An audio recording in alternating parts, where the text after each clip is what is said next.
Hello, friend. My name is Asindra, and today I'm going to be playing for you The Sad Story of Emmeline Burns by Ebi-Hime. Now, I don't know anything about the story, so let's begin and I'm sure it's going to be an interesting one. Hope it's not a creepy one. Let's go with. Not right. My name is Toma Andrews, and I am a victim of identity theft. I don't know, that looked creepy to me.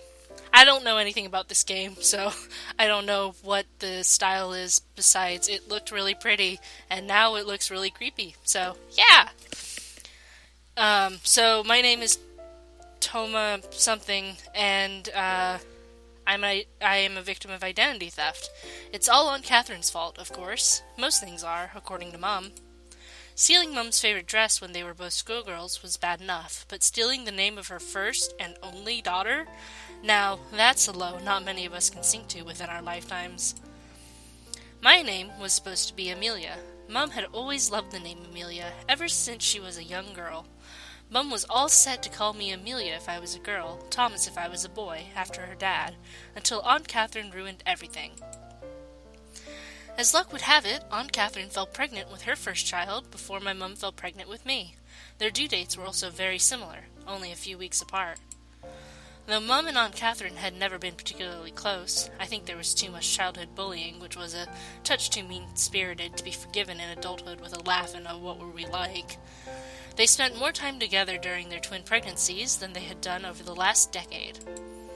They attended the same hospital for their checkups and went to the same support groups for pregnant women at the Civic Center, and their rocky relationship improved over complaints about bladder infections, morning sickness, and uncontrollable cravings for anchovies, Mom, or smoked cheese, Aunt Catherine. And then Aunt Catherine stole my name. Though Aunt Catherine is 1 year younger than my mom, she always seemed to get things first. She was the first to have her period, to pierce her ears, and to have a serious boyfriend. She was the first to have a baby, too. A baby girl.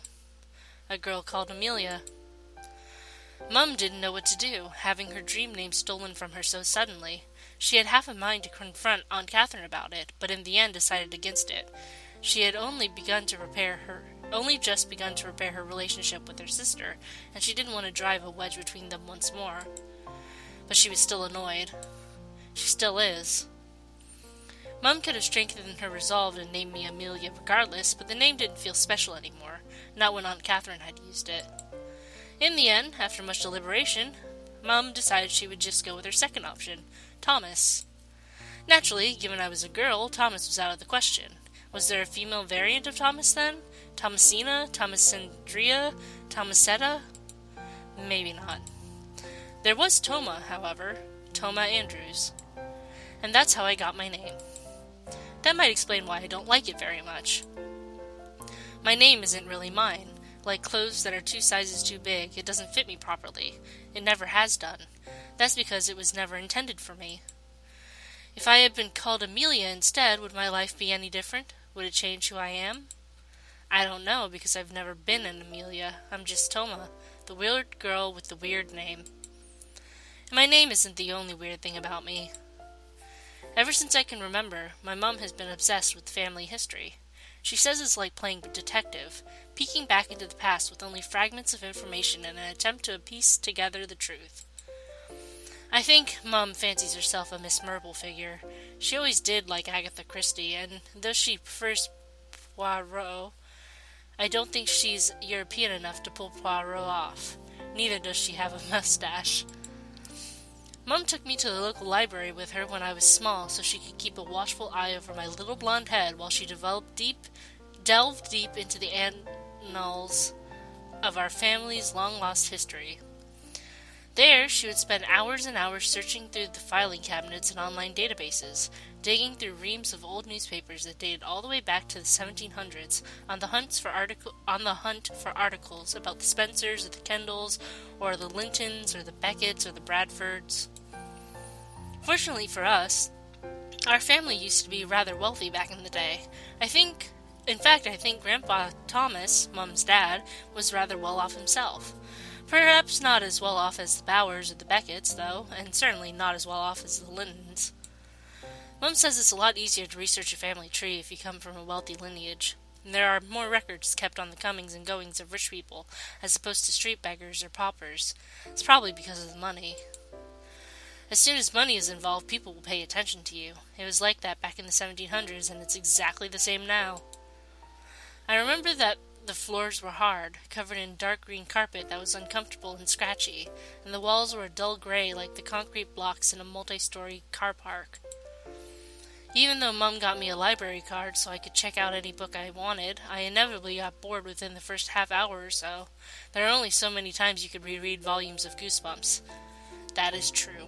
So very, very true.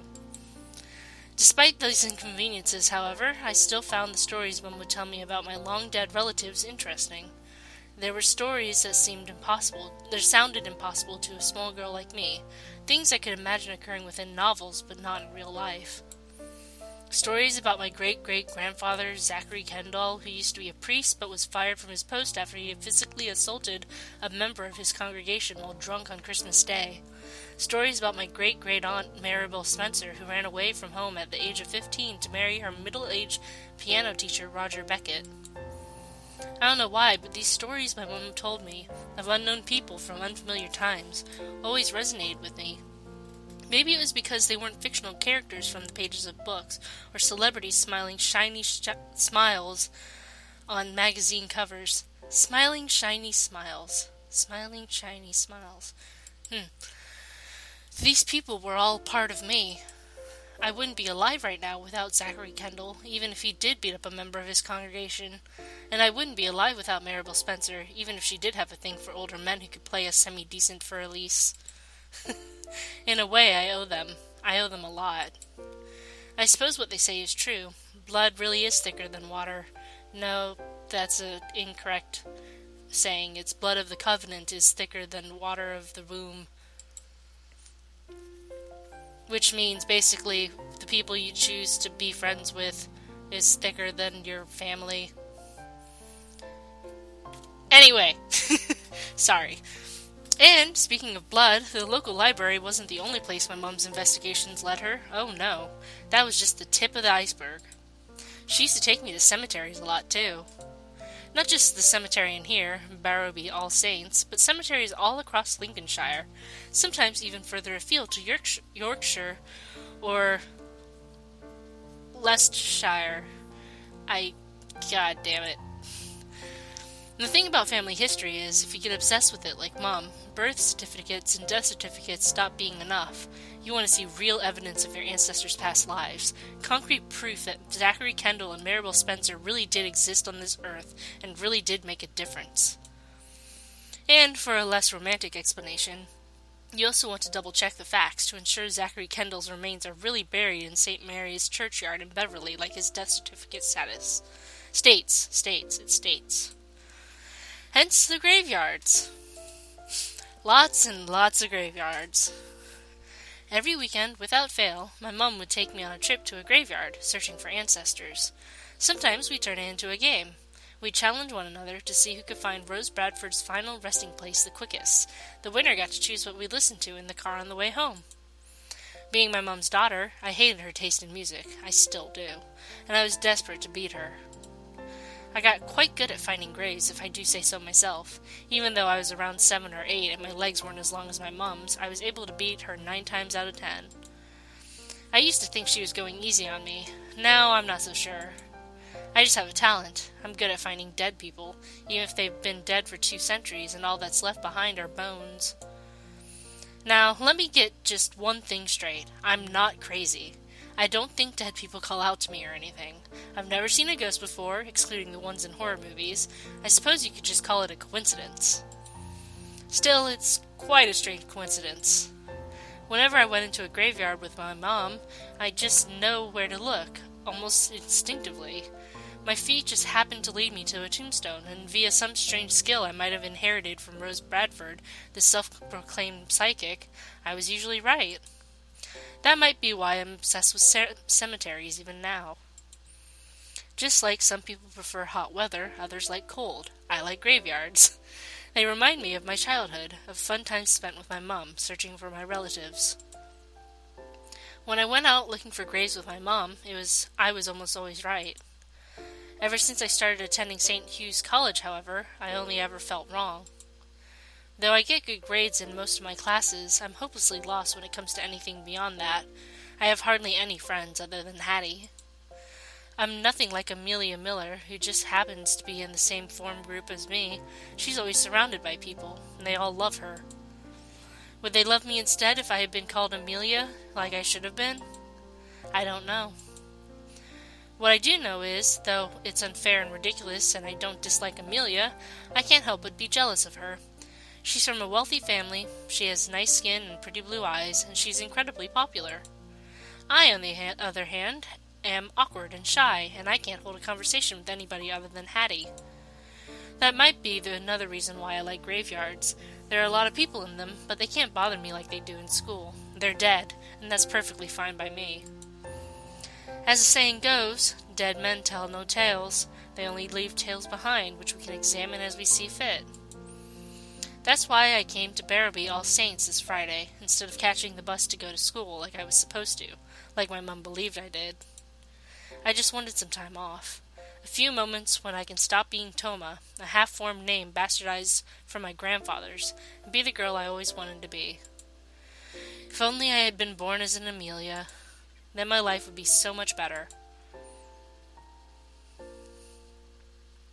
I would be so much better.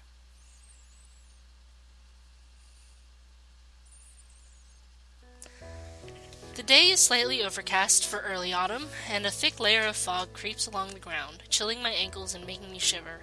The grass is still wet with morning dew, but the soil beneath is firm and hard. I suppose that's to be expected. You wouldn't want to build a graveyard on marshland where people run the risk of falling through the earth and into the graves. God, that would be horrifying. I might have an affinity for the dead, more than I do with the living, but not even I fancy popping in for an impromptu visit with Gerald Fisher, 1849 to 1912, and Aline, wife of the above. It's cold, too. The wind snakes down my spine, and I shiver. It isn't a rough wind, though. Instead, it's soft, brushing past my cheeks and through my hair in an almost apologetic manner. The leaves on the trees are dark green, some slowly beginning to turn red and yellow, but the sun in the sky is obscured by clouds, so everything looks dull and gray. With every step I take, my feet crunch over stray leaves, but that's the only sound I can hear. Just me, the wind, and the leaves. Aw, I'm cute. I walk through these well-trodden paths, pausing to examine each tombstone that catches my interest. There's something strangely inviting about these old slabs of stone, almost as though they're greeting me. And why wouldn't they? I come here often enough. They should know me by now. Any mother who isn't mine would probably find their daughter's obsession with graveyards unsettling. Fortunately, my mom is just about as weird as I am, so she doesn't question it. She must know my love of graveyards is her fault. As I walk, I nod my head in recognition as I pass each tombstone. Alistair Doncaster, Irene Douglas, Charlotte Draper, Noreen Hughes, Abel Johnson, Genevieve Parsons, Aubrey Wedgwood. I wonder about these people, reduced to nothing more than names and bones. What lives did they lead? Were they happy, sad, or merely bemused by the string of coincidences which led them into this world? For Alistair Doncaster, that happened in 1879. For Irene Douglas, it was 1894. What was the world like back then, when these people were alive and their footsteps, not mine, crunched the leaves underfoot or fell firmly against the compacted earth? I don't know. It's hard for me to imagine. As I meander deeper and deeper through the lines of graves, like Alice sinking into Wonderland, I start to wonder, what would it be like if I was already dead? When I close my eyes, the cold wind blowing across my cheeks, I swear I can almost smell it, the earth in my nostrils, the scent of decay. Ah. I turned my head, blinking. What was that sound? It was almost like a footstep, but that can't be. I'm the only person here, after all. At least I thought I was. Evidently, I'm not anymore. A young girl stands there, her arms held by her sides, her eyes wide and blue. Her hair is loose, light brown, and flutters in the breeze. Her fringe cut is just about her fringe cut just above her eyebrows. There we go. She wears a white dress, long and modest, which falls to her ankles. Her dress is composed of a number of layers and looks like something that belongs to another era, another time, in England when Queen Victoria was on the throne and the horse and carriage was still the main way people got about, and it was just so socially acceptable to wear bonnets in public. I stare at her. She looks like nobody I've ever seen before, save characters in period dramas. There's something so unrealistic about her appearance that I can hardly bring myself to believe she's really real. Maybe that's why I do something I rarely ever do. My curiosity unsticks my throat, and I find myself asking her a question.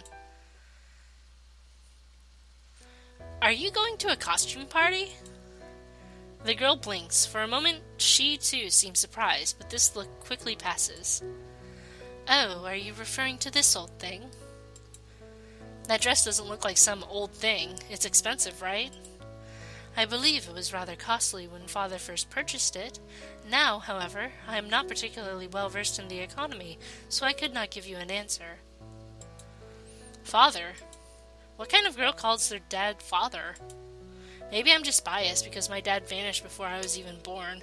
Mum told me he couldn't cope with the commitment, which was quite funny, really, because he had no qualms about commitment when he asked me to sleep with him. But father sounds far too old-fashioned. And I haven't even touched on everything else she said. The girl smiles. Her face remains pale and does not flush, but I can imagine blood coursing beneath her cheeks all the same. She gives the impression of blushing, even though she does not. I suppose most people would use dad nowadays. Forgive me, I am not familiar with such a phrase, and it sounds quite peculiar to my tongue. And the plot thickens. My questions only seem to invite more questions, and I find myself becoming drawn towards this strange girl despite myself. I want to know who this girl is. I want to understand her.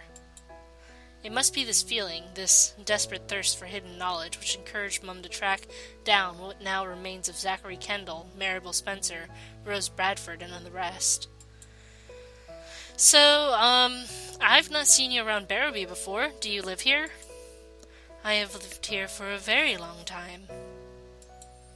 But you don't look much older than I am. I will be 15 years this December. At least I should be. So she's 14 too, just like me. You say you've lived here for a long time, but I've never seen you before. You don't go to St. Hugh's, do you? And the girl shakes her head. So which school do you go to? Ruskin? Sendon? Not Walton Girls? She shakes her head again. Then are you homeschooled? That would explain what she's doing in a graveyard at 7:30 on a Friday morning, wearing such a strange outfit she might as well have fled from one of those ye old-fashioned photography parlor places. Yes. I suppose I was homeschooled, yes. I have never been to school before. I used to have Ellie, but I have not seen her in some time. Ellie? A private tutor? Something like that, yes. She was rather strict. She got so angry when I eluded her attempts to teach me about Queen Elizabeth and instead escaped to Linton's estate. The Linton's estate.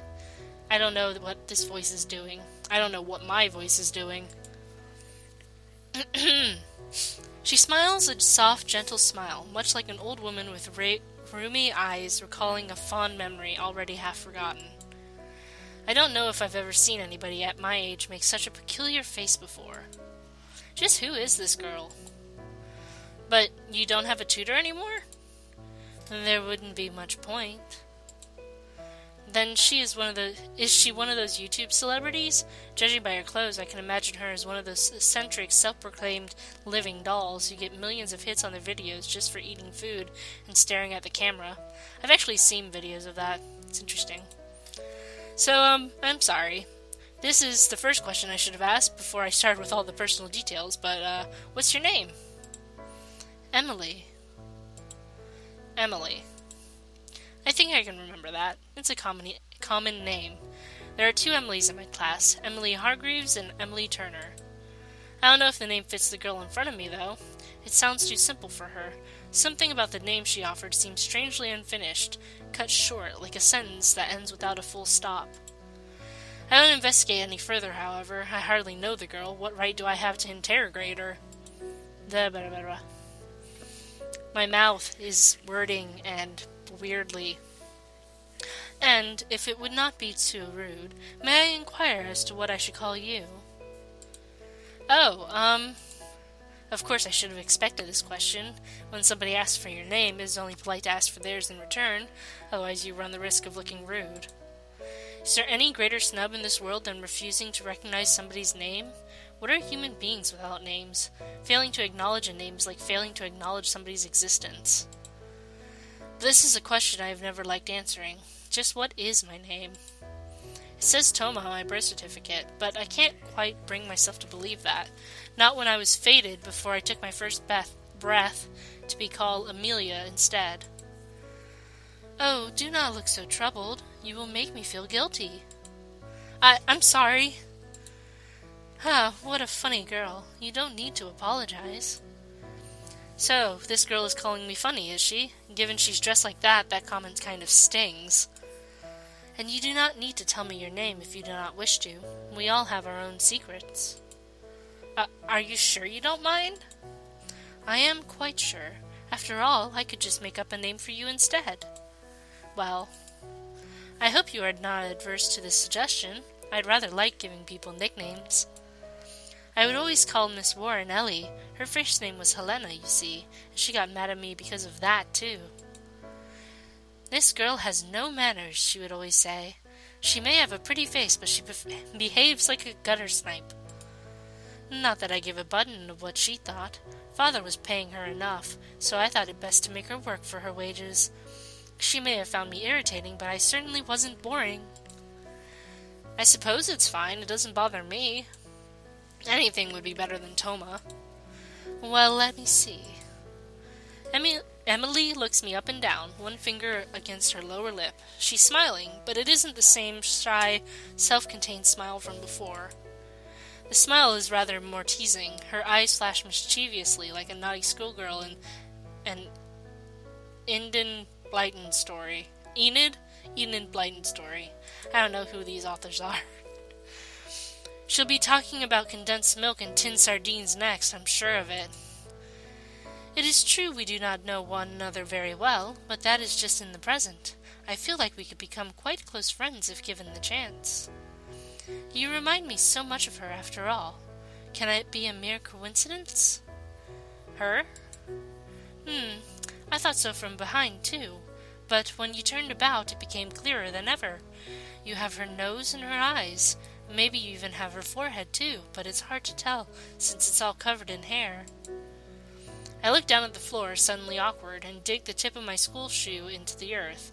I shift my right foot slightly, making a small indentation in the ground, a minute grave for an ant. I don't know if I like being compared to somebody else. I do that enough with myself with Amelia Miller. Even if I do look like one of your friends, I don't know if I would want their name.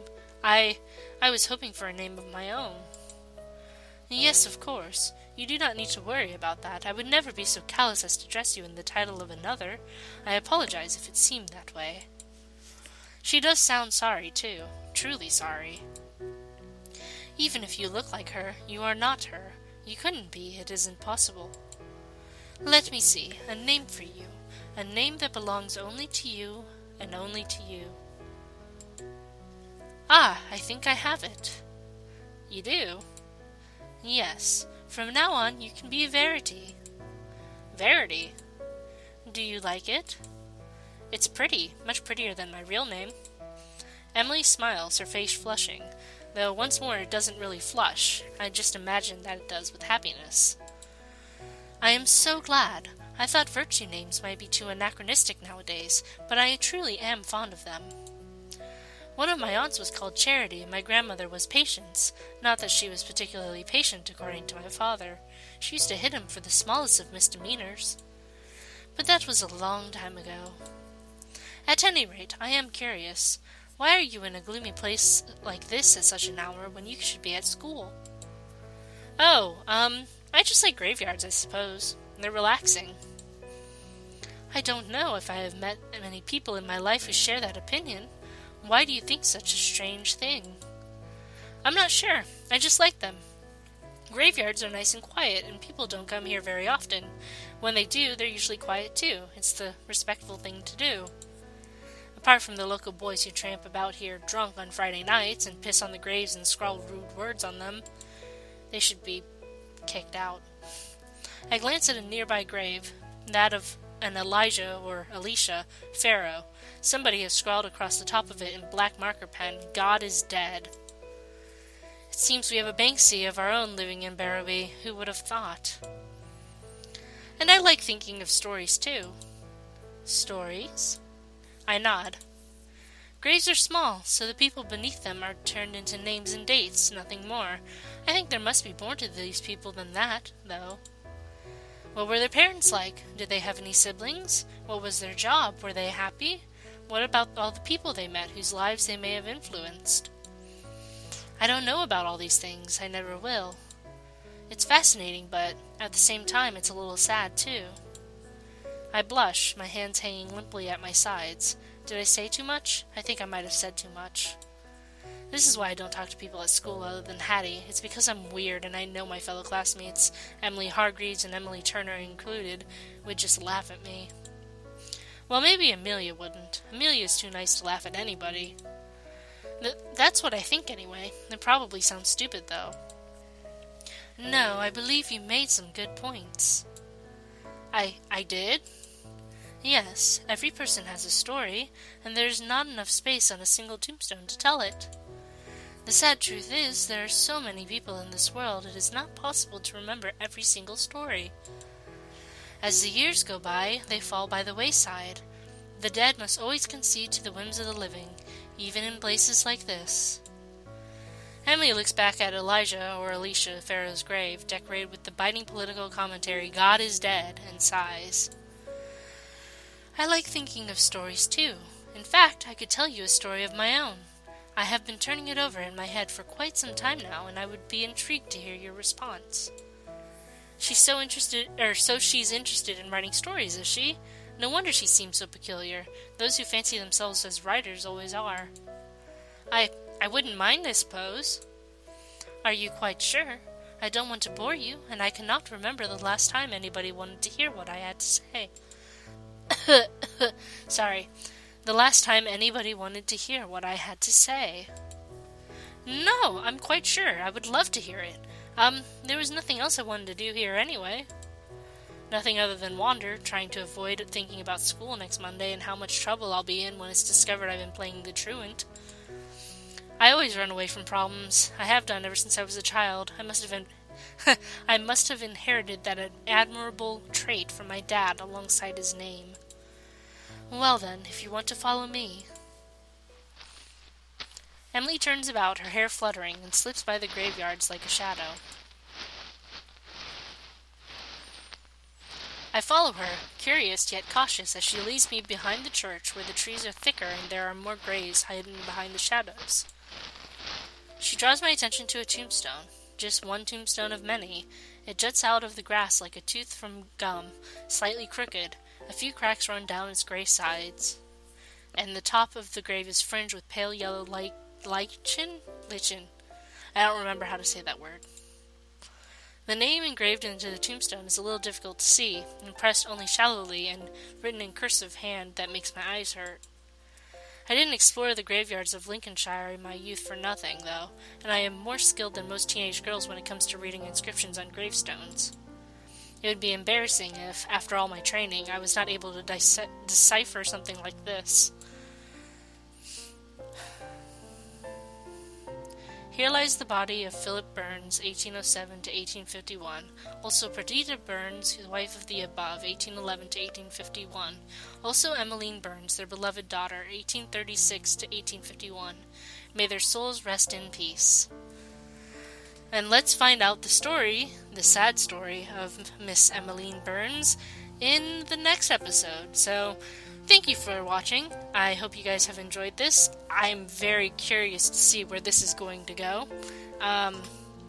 Yes. So, I love you. Bye-bye.